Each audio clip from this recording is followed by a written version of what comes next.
If a yo-yo started with an angular speed of 2 radians per second and 1.5 second later the angular speed was 5 radians per second, what angular acceleration did the yo-yo have assuming it was constant?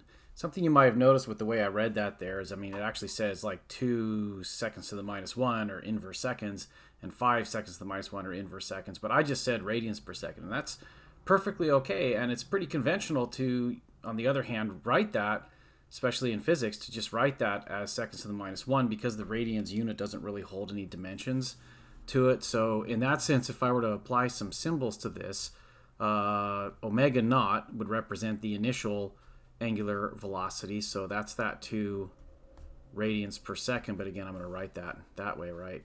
The final angular velocity would be 5 radians per second. And we're talking about a time between these two, a delta t of 1.5 seconds. So that's the way I'd apply some symbols to the numbers that are given.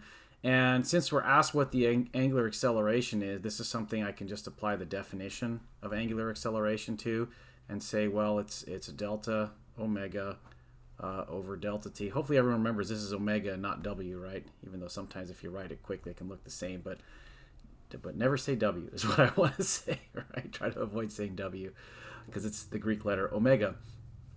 Anyways, delta omega should be omega minus omega naught divided by delta t. So if I plug in these numbers for that, I'm going to put in 5, and now I'll say inverse seconds, I guess. Not like it's wrong to say that.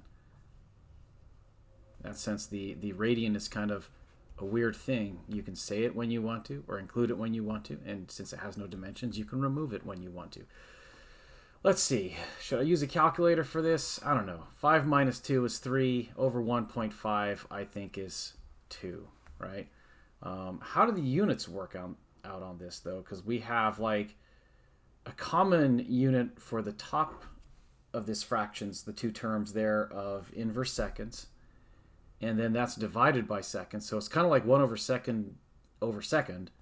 But if you remember how it kind of worked out, if you did like a meter per second, that was a meter per second squared. So this is 1 over a second squared, or you could also write a second raised to the minus 2.